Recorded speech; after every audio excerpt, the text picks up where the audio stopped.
he was number 4 on the number of parties I copied.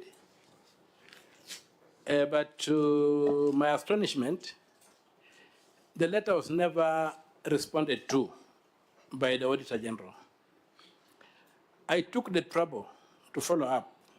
Within the period I had given to get a response from her after it had expired, the Auditor General on phone assured me that the issues I had raised would be canvassed in the audit that had just started, was ongoing for this year, the year that His Excellency had been in power, that's the 2022-2023 budget cycle.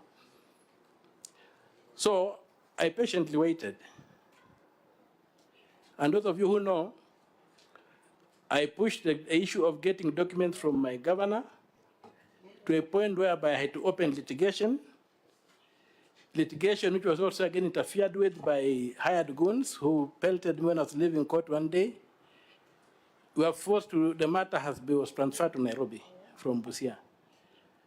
So, but other than that, I had a legitimate expectation that the word the Auditor General gave me, that the current audit would canvass the issues I had raised, would be seen through. However, when I got copies of the audit report and copies of the responses from the governor, I realized that the issues had not been addressed. If anything, there was a deliberate attempt, or a deliberate but very poor attempt to cover them up.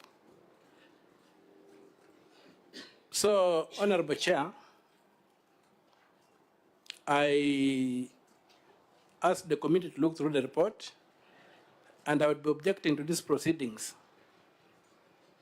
going ahead unless and until CPA Nazi Kadhungu, the Auditor General, is held to account for what is happening in Busia. That is my submission, Honorable Chair.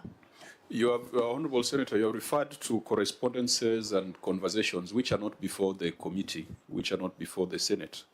I would like to... I think it would be important that we are formally seized of those conversations. Yes, Honorable Chair, I would like to table my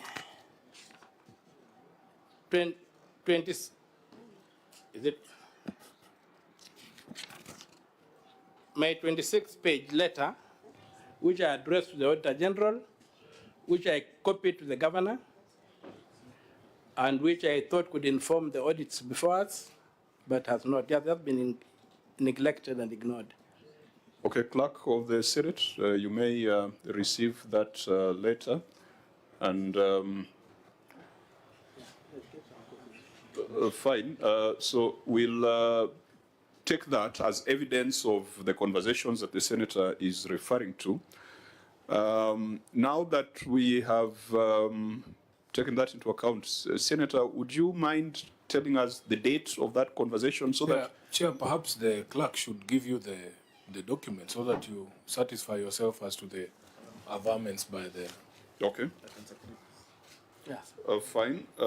So, Senator Omtatah, you are...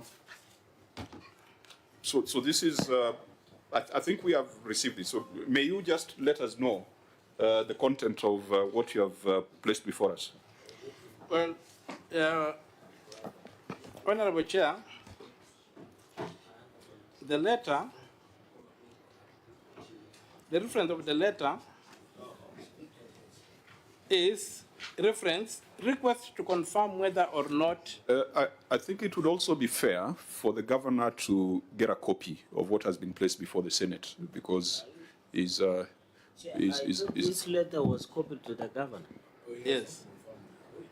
Yeah. Let him receive Okay, it, so that even when we put the question as to whether it was copied to him, at least he's familiar with what we are discussing.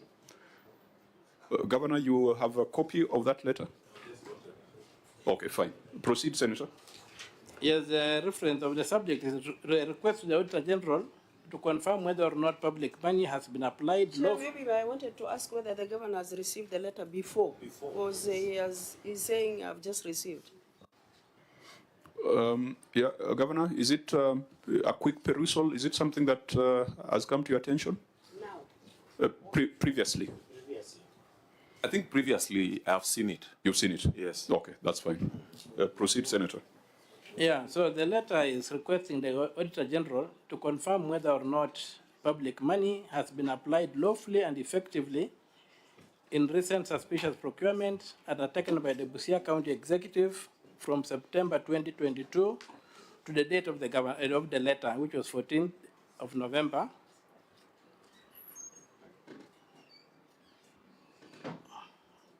Now, just to go through quickly that I wrote this letter within the mandate I enjoy under the Constitution and also under the determination of the Supreme Court in the case of Senate versus Council of Governors and 6 others, petitions 24 and 27 of 2019.